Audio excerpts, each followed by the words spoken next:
الانبیاء والمرسلین خاتم النبیین ورحمۃ للعالمین المخاطب بطٰہٰ والیاسین من کان نبیا وآدم بین الماء والدین ابی القاسم محمد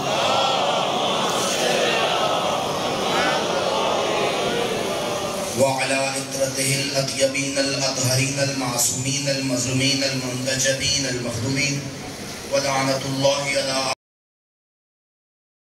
أعدائهم أجمعين من يوم عداوتهم إلى يوم الدين وبعد يوم الدين رب اشرح لي صدري ويسر لي أمري واحلل عقدة من لساني يفقهوا قولي أما بعد فقد قال الحكيم في كتابه الكريم بسم اللہ الرحمن الرحیم ان الدین عند اللہ الاسلام وقال فی مقام آخر ومن یبتغی غیر الاسلام دینا فلن یقبل منہ بآواز بلند صلوات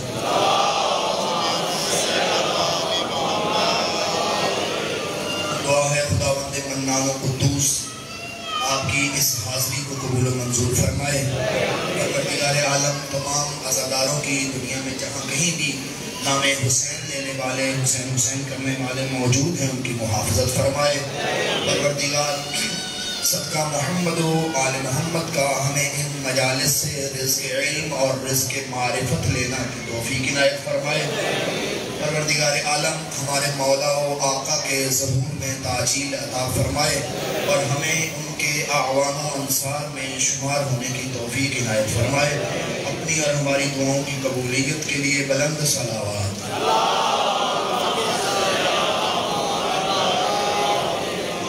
سامعین محترم و حاضرین گرامی قدر کل میں نے ان آیات کی تلاوت تو کی لیکن ان پہ گفتگو نہ کر سکا اور تمہید میں کافی وقت لگ گیا اور ہم موضوع کو بھی ابتدا بھی نہ کر سکے ارشاد پروردگار ہے کہ ان الدین عند اللہ الاسلام اللہ کے نزدیک اگر کوئی دین ہے تو وہ اسلام ہے اسلام کے علاوہ کوئی بھی دین خدا کو قابل قبول نہیں ہے اور جتنے بھی انبیاء و رسل تشریف لے کے آئے وہ سارے ایک ہی دین کے مبلغ تھے جسے اسلام کہا جاتا ہے میں نے اس موضوع کا انتخاب اس لیے کیا کہ آج کا جو دور ہے اور فتن دور ہے آج کا جو دور ہے بڑا خطرناک دور ہے ہر بندہ خود کو دیندار کہتا ہے اور دوسرے کو بے دین کہتا ہے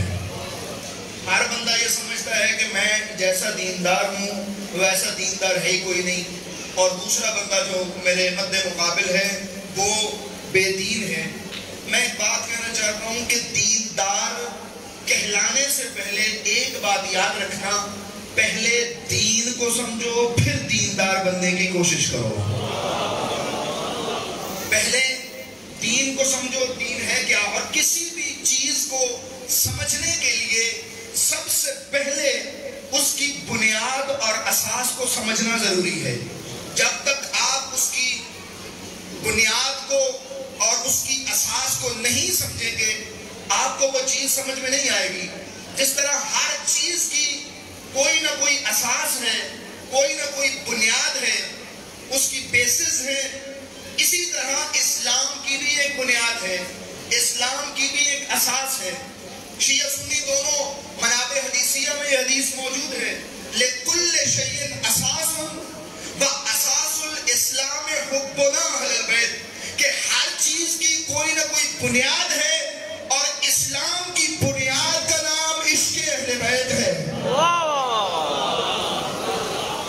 یعنی بات یہ ہوئی کہ جس کے پاس عشق اہل بیت نہیں ہے وہ دیندار ہونے کا دعویٰ نہ کرے جس کو اس گھر سے پیار نہیں ہے وہ اپنے آپ کو دیندار نہ کہلوائے جب آپ بنیاد کے ساتھ ہی نہیں ہیں تو آپ کو یہ حق حاصل نہیں کہ آپ بہت سارے بندے اپنے آپ کو دیندار کہلواتے ہیں ہوتے نہیں ہیں کہلوانا اور بات ہے ہونا بہت سارے بندے اپنے نام کے ساتھ علامہ لکھواتے ہیں دیکھ کر قرآن پڑھنا بھی نہیں آتا. بہت سارے بندے اپنے نام کے ساتھ دانشور لکھواتے ہیں اور دانشوری کی دال سے بھی واقف نہیں ہے اور دور دور تک عقل و فہم و فراست سے کوئی تعلق نہیں ہے. اس کا مطلب ہے کہ پہلے بنیاد کو سمجھو پھر دیندار بننے کی کوشش کرو. اب جب اسلام کی بنیاد حب اہل بیت ہے اور میں نے کہا تمام انبیاء اسی اسلام کے مبلغ تھے, یہی وجہ ہے کہ آدم سے لے کر خاتم تک آپ ہر نبی کے صحیفے دیکھیے, آج بھی مختلف صورتوں میں موجود ہیں. آپ کو کسی نبی کی تعلیمات میں کچھ اور ملے یا نہ ملے, محبت اہل بیت کا درس ضرور ملے گا. آپ کو کچھ, اور میری خوش قسمتی ہے کہ میرے استاد بزرگوار حجت الاسلام والمسلمین یہاں پہ تشریف فرمائے میری اصلاح کے لیے بھی اور دعا کے لیے بھی. اور اس اعتراف کے ساتھ میں اگلے جملے کہوں گا کہ جو نصیب ہوا وہ ان کی دعا تھی اور جو میں حاصل نہیں کر سکا وہ میری اپنی نالائکی تھی.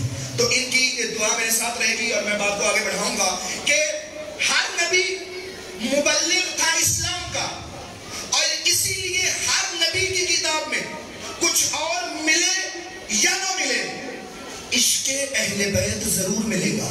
آپ اٹھائیں تورات کے چیپٹروں میں یہ نہیں لکھا ہوا کہ اے موسیٰ ہم تیرے بھائیوں کی نسل میں سے تجھ جیسا ایک رسول بھیجیں گے اور اس کی علامت یہ ہوگی کہ ہم اس کے منہ میں اپنی زبان رکھیں گے, وہ جب بھی کلام کرے گا ہمارے نام سے کلام کرے گا. اور کیا نہیں لکھا ہوا تورات کے اندر کہ اللہ نے اپنے لیے ایک ذبیحہ مخصوص کر رکھا ہے جو ذبیحہ نہر فرات کے کنارے پہ قربانی دے گا.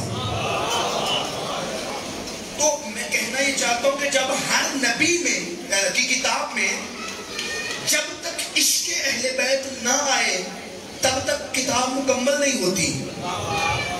بات کو آگے بڑھاؤں اگر توجہ دے رہے, کیا حسن اتفاق ہے, کیا عجیب منطق ہے کہ اگر اللہ ان کا ذکر نہ کرے تو اس کی کتاب مکمل نہیں ہوتی, اگر ہم ان پہ درود نہ پڑھے ہماری نماز مکمل نہیں ہوتی.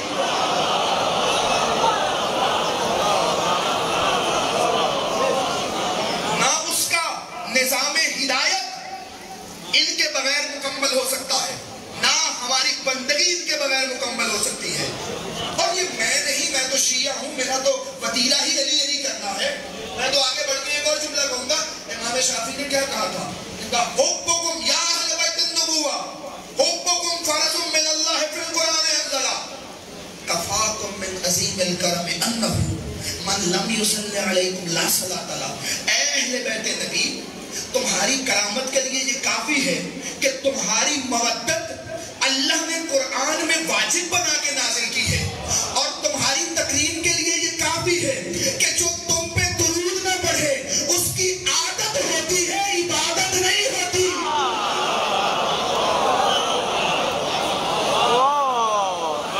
نعرہ حیدری.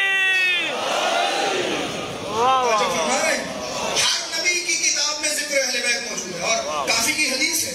میرے مولا نے فرمایا کہ ولایت علی مکتوبۃ فی جمیع صحف الانبیاء, کہ علی مولا کی ولایت کسی نہ کسی رنگ میں, کسی نہ کسی انداز میں, کسی نہ کسی لفظوں میں ہر نبی کی کتاب میں موجود ہے. اب جب بات آ گئی قرآن کی, اور قرآن ہے منشور دائمی, قرآن ہے بنیادی قانون, قرآن ہے منشور جاوید, قرآن ہے حرف آخر, قرآن ہے دائمی آئین. جب قرآن کی بات آئی تو اب علماء اہل سنت نے کچھ تعداد لکھی ہے ان آیات کی جو اہل بیت کے بارے میں نازل ہوئی. ان آیات کی تعداد لکھی ہے کہ اہل بیت نبی کے بارے میں کتنی آیات نازل ہوئی. کسی نے کہا 300 آیات نازل ہوئی, کسی نے کہا 400 آیات نازل ہوئی, کسی نے کہا 700 آیتیں نازل ہوئی, کسی نے کہا 800 آیتیں نازل ہوئی, کسی نے کہا 1200 آیتیں نازل ہوئی. یہ علماء اہل سنت نے مختلف تعداد لکھی ہے. لیکن جب ہم ان کے دروازے پہ آتے ہیں جن کے گھر میں قرآن نازل ہوا ہے تو انہوں نے یہ